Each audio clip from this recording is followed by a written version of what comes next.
ঘরোয়া ৩-৪টি উপকরণ দিয়ে আপনারা এই মিষ্টিটা বানিয়ে নিতে পারবেন। যারা এর আগে কোনোদিনও মিষ্টি বানাননি তারাও এটা ইজিলি বানাতে পারবেন, কারণ এটা বানানো খুবই সহজ। আর তাছাড়াও রেসিপিটা পারফেক্টলি করার জন্য সাথে অবশ্যই থাকবে অনেক tips and tricks. By the way, আমি শেফ অতনু, আপনারা দেখছেন অতনুর রান্নাঘর। আর আজকে আমাদের রেসিপি সন্দেশে। তাহলে এই সন্দেশটা বানানোর জন্য আমি এখানে সবার প্রথম নিয়ে নিয়েছি 1.5 লিটার দুধ। বাট এই রেসিপির জন্য আপনাদের টোটাল লাগবে 2 লিটার দুধ। তাই বাকি 500 ml দুধ আপনাদের কোথায় ব্যবহার করতে হবে সেটা আপনাদের নিশ্চয়ই জানাবো, বা কোন স্টেজে ব্যবহার করতে হবে সেটা আপনাদের নিশ্চয়ই জানাবো। বাট তার আগে আমি এই দুধটাকে দিয়ে দিচ্ছি ডাইরেক্টলি কড়াইয়ের মধ্যে।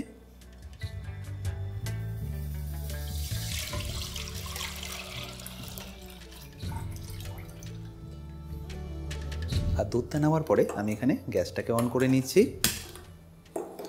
আর গ্যাসটা অন করে আমি এখানে দিয়ে দেবো 1 থেকে 1.5 কাপ জল।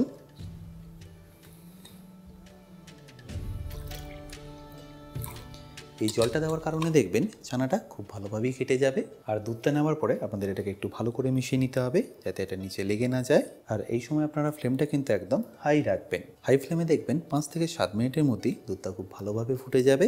আর তখনই আপনাদের ছানাটা কাটিয়ে নেওয়ার জন্য দিয়ে দিতে হবে ভিনিগার। বাট ভিনিগারটা আমি এখানে কিন্তু একদম র ব্যবহার করব না, অল্প একটু জলের মধ্যে আমি মিশিয়ে নেবো যাতে এটা ডাইলিউট হয়ে যায়।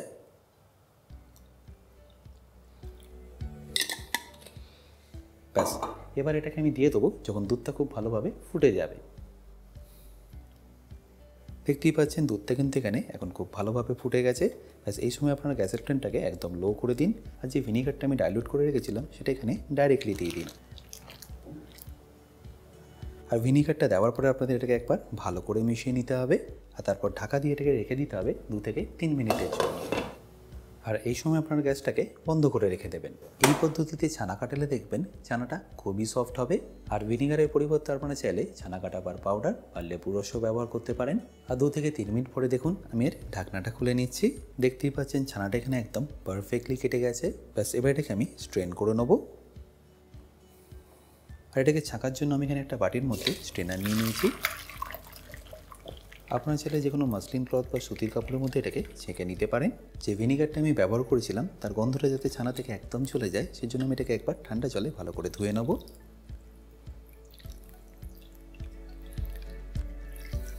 আচ্ছা, এবার এটাকে আমি এইভাবেই রেখে দেবো যাতে জলটা এর মধ্যে থেকে একদম ঝরে যায়। আচ্ছা, এই জলটা আপনারা চাইলে না ফেলে যে কোনো তরকারিতে এটা ব্যবহার করতে পারেন। আচ্ছা, এবার এখানে এই কড়াইটাকে আমি ভালো করে ধুয়ে আবার নিয়ে নিয়েছি। আর যে 500 মিলি দুধ আমি আলাদা করে সরিয়ে রেখেছিলাম সেটাই এখানে নিয়ে নেব।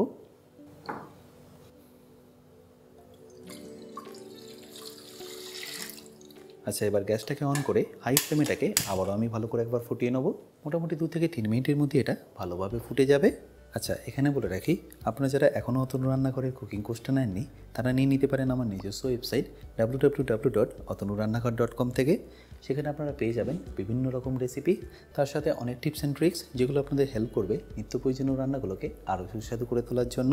লিঙ্কটা যদিও আমি ডেসক্রিপশানে দিয়ে রেখেছি, তাও বলে রেখে কিনতে যদি আপনাদের কোনো রকম অসুবিধা হয় আমার সাথে এই হেল্পলাইনে যোগাযোগ করতে পারেন। আর এর মধ্যে দেখুন দুধটা এখানে ভালোভাবে ফুটে গেছে। ব্যাস, এই স্টেজে আমাদের এখানে দিয়ে দিতে হবে গুঁড়ো দুধ। আমি এখানে 2 কাপ গুঁড়ো দুধ নিয়ে নিয়েছি, যেটা ওজনে 200 গ্রাম। তাহলে আশা করি মেজারমেন্টটা আপনাদের কাছে ক্লিয়ার।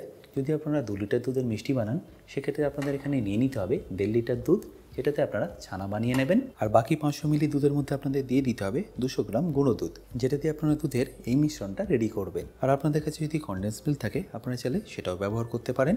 সেক্ষেত্রে আপনাদের এই স্টেপটা স্কিপ করলেও চলবে। আচ্ছা, দুধটা যখনই দেখবেন খুব ভালোভাবে ঘন হয়ে গেছে আর ফুটে গেছে তখন এখানে আপনাদের দিয়ে দিতে হবে চিনি। আমি এখানে টোটাল 300 গ্রাম চিনি ব্যবহার করলাম।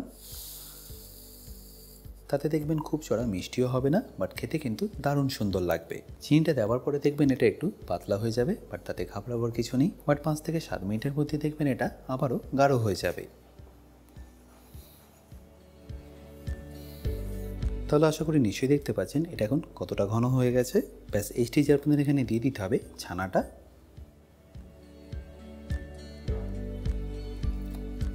আর ছানাটা দেওয়ার পরে আপনাদের এটাকে ভালো করে মিশিয়ে নিতে হবে। আর এটা আপনাদের ততক্ষণ মেশাতে হবে যতক্ষণ এই মিশ্রণটা কড়ার গা থেকে ছেড়ে দিচ্ছে। খুব বেশি নয়, 4 থেকে 5 মিনিটের মধ্যে দেখবেন এটা পারফেক্টলি রেডি হয়ে যাবে। আর ততক্ষণ কিন্তু আপনাদের এইভাবে এটাকে কন্টিনিউয়াসলি মেশাতে হবে, নাহলে কিন্তু এটা নিচে লেগে যাওয়ার একটা সম্ভাবনা থাকবে। আর এই সময় গ্যাসের ফ্লেমটা আপনারা একদম লো রাখবেন। আশা করি নিশ্চয়ই দেখতে পাচ্ছেন এর ময়েশ্চারটা কিন্তু অনেকটাই কমে গেছে, আর কড়ার গা থেকে আস্তে আস্তে কিন্তু এটা ছেড়েও দিচ্ছে।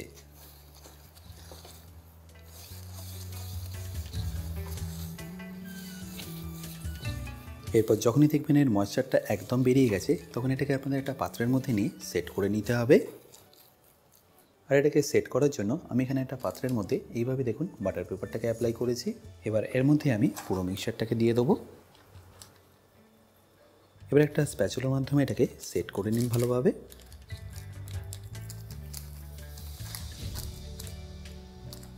আচ্ছা, নিশ্চয়ই দেখতে পাচ্ছেন আমি এটাকে কিন্তু একদম প্লেনভাবে সেট করে নিচ্ছি। যদি দেখেন স্প্যাচুলার গায়ে এটা লেগে যাচ্ছে, সেক্ষেত্রে আপনারা এখানে অল্প একটু ঘি অ্যাপ্লাই করতে পারেন স্প্যাচুলার মধ্যে। আচ্ছা, প্রথমে আমি এটাকে রুম টেম্পারেচারে আগে ঠান্ডা করে নেবো, আর ঠান্ডা হয়ে গেলে রেখে দেবো ফ্রিজের মধ্যে 1 ঘন্টা সেট করার জন্য। তাহলে দেখুন 1 ঘন্টা পরে আমি এটাকে আপনাদের কেটেও দেখাচ্ছি। আর তার আগে দেখুন আমি একটু আপনাদের প্রেস করেও দেখাচ্ছি এটা কত সুন্দরভাবে জমে গেছে। এবার এটাকে আমি কেটে নেওয়ার জন্য তুলে নিয়ে চপিং বোর্ডের মধ্যে রাখছি। দেখতেই পাচ্ছেন এটা একদম পারফেক্টলি সেট হয়েছে। ব্যাস, এবার এটাকে আমি আপনাদের চোখো চোখো করে কেটেও দেখাচ্ছি।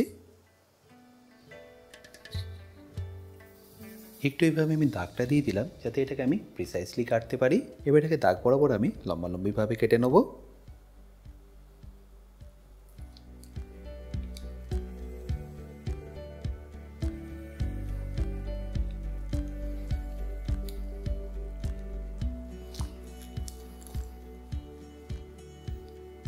ব্যাস, এবার এটাকে আমি এরকম চৌকো চৌকো করে কেটে নেব।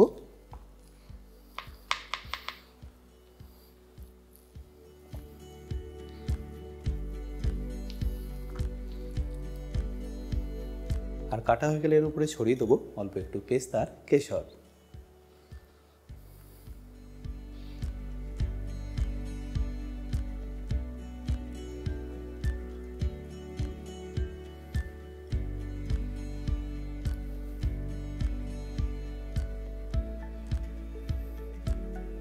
তাহলে নিশ্চয়ই দেখতে পেলেন এটা বাড়িতে আপনারা কত সহজে বানিয়ে নিতে পারবেন।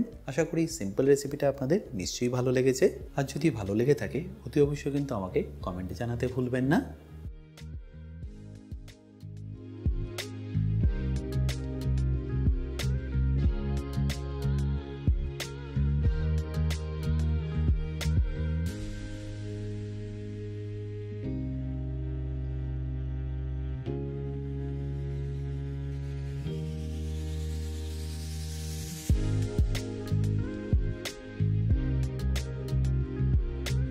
বাই দ্য ওয়ে, আমি শেফ অতনু, আপনারা দেখছিলেন অতনুর রান্নাঘর।